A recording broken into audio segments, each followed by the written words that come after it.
बंजारन बहू। कमला एक बहुत स्वार्थी महिला है। उसने पैसों के लिए एक ऐसे इंसान से शादी की जो पहले से शादीशुदा और एक बच्चे का पिता भी था। कमला के पति को मरे हुए एक अरसा बीत गया है। अब वो अपने सौतेले बेटे वैभव के साथ रहती है।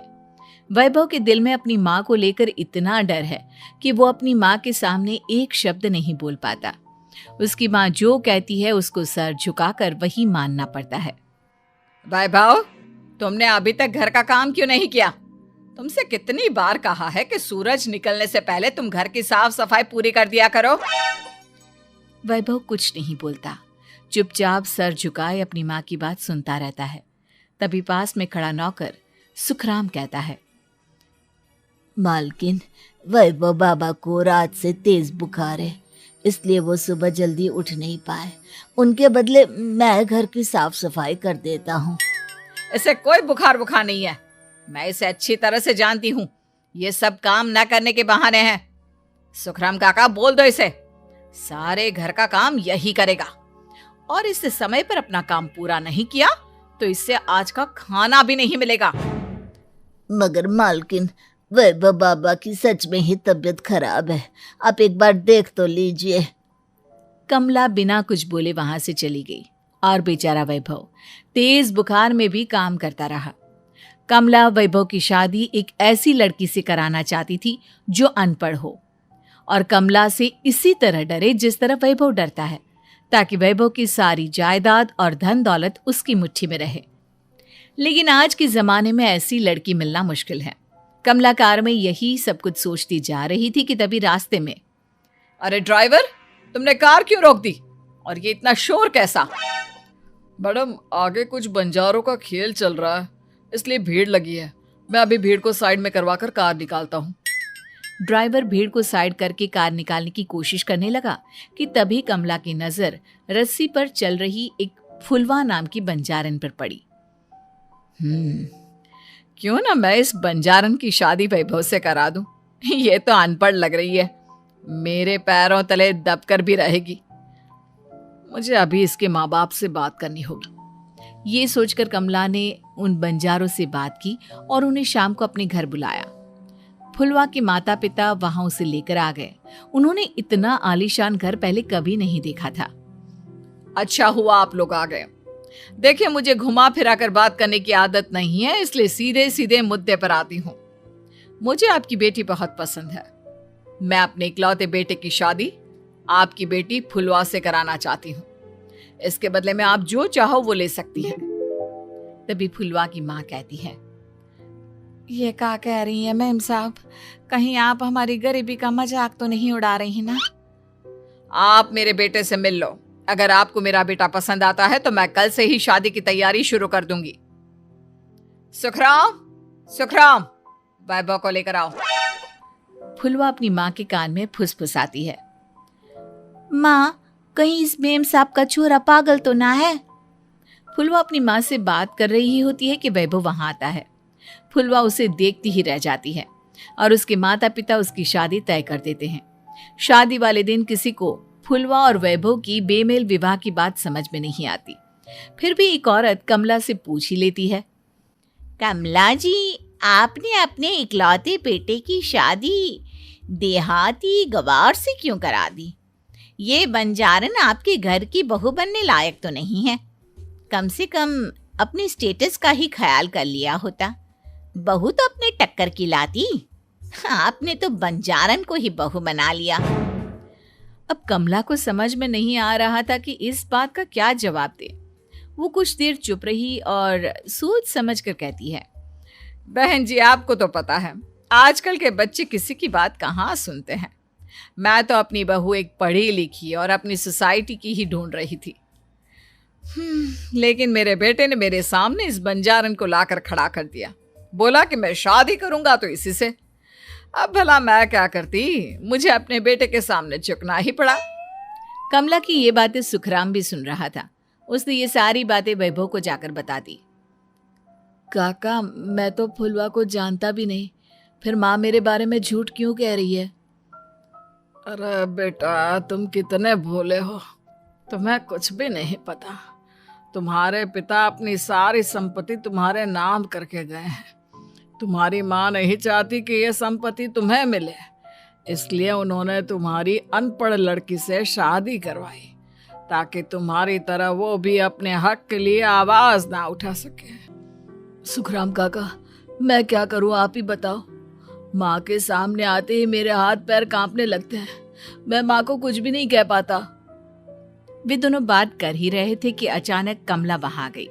कमला को देखकर दोनों घबरा गए।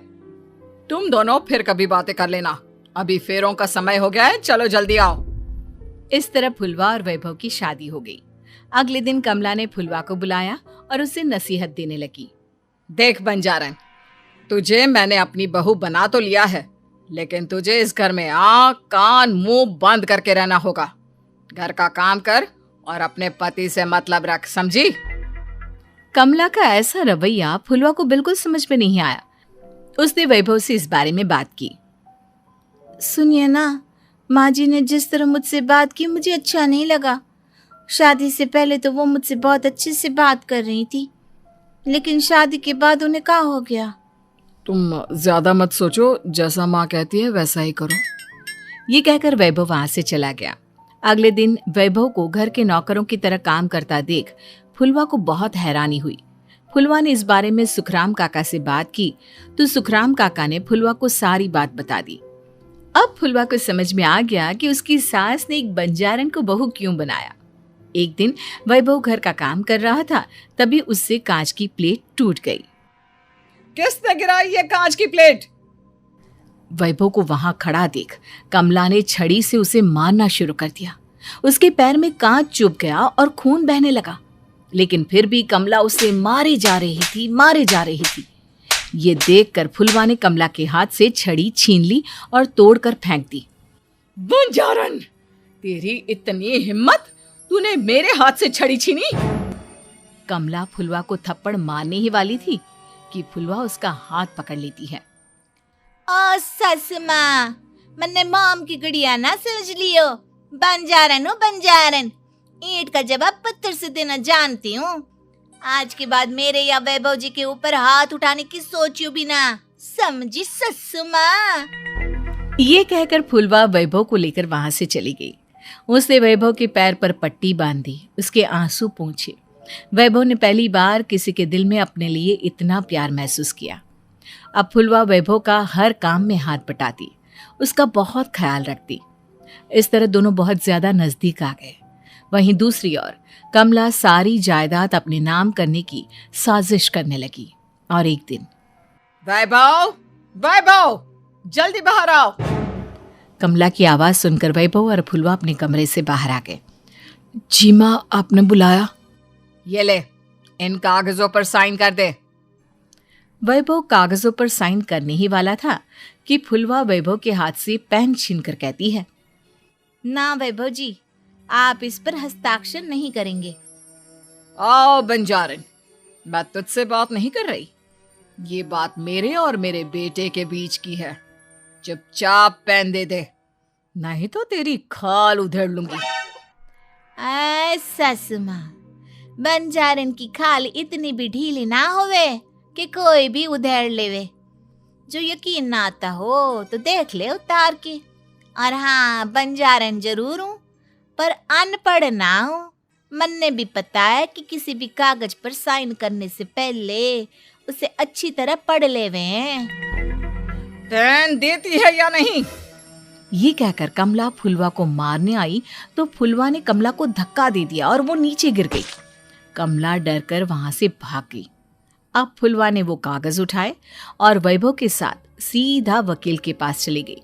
वकील ने वो कागज देखे और फुलवा को बताया, वैभव के पिता की सारी जायदाद और संपत्ति वैभव के नाम है, लेकिन वैभव की सौतेली माँ इस संपत्ति को अपने नाम कराना चाहती है, इसलिए इन कागजों पर वो साइन करा रही थी। तो अब हमें क्या करना चाहिए वकील साहब? वकील ने फुलवा और वैभव को सब कुछ अच्छी तरह से समझा दिया। अब दोनों घर पर पुलिस को लेकर पहुंचे। कमला पुलिस को देखकर घबरा गई। पुलिस ने कहा, आपके नाम की कंप्लेंट हुई है, आपको हमारे साथ थाने चलना होगा। कंप्लेंट? कैसे कंप्लेंट? आप अपने सौतेले बेटे पर बहुत अत्याचार करती हो। धोखे से सारी जायदाद अपने नाम करा रही थी। अब नहीं इंस्पेक्टर साहब, जरूर ये मेरी बहू की कोई साजिश है। इसने गलत कंप्लेंट की है। मैडम, शिकायत आपकी बहू ने नहीं बल्कि आपके बेटे वैभव ने की है। कमला वैभव का नाम सुनकर दंग रह गई। जिस बेटे ने कभी उसके सामने सर नहीं उठाया था, आज वही बेटा उसके सामने पुलिस को लिए आया है। वैभव, तुम्हारी इतनी हिम्मत कि तुम पुलिस को ले आए? हाँ माँ, मैं लाया हूँ पुलिस को, और मेरे अंदर इतनी हिम्मत कभी ना आती अगर फुलवा मेरा साथ ना देती। आपने बंजारन बहू को लाकर अपने ही पैर पर कुल्हाड़ी मारी है माँ। मैडम, अब की बात खत्म हो गई हो तो चलो हमारे साथ। वैभव, मुझे माफ कर दो, मुझे थाने मत भेजो। आज के बाद मैं तुम्हें कभी नहीं मारूंगी, तुम्हें कभी परेशान नहीं करूंगी, मुझे माफ कर दो। वैभव अपनी कंप्लेंट वापस ले लेता है और पुलिस वहां से चली जाती है। वैभव अपनी सौतेली माँ से कहता है, मैंने पुलिस को वापस तो भेज दिया है, लेकिन मैं आपको माफ नहीं कर सकता। आपने बचपन से आज तक कभी मेरे सर पर हाथ नहीं रखा, हमेशा मुझे मारती रही, नौकरों की तरह बर्ताव करती रही। आप इस घर में नहीं रह सकती, चली जाइए यहां से।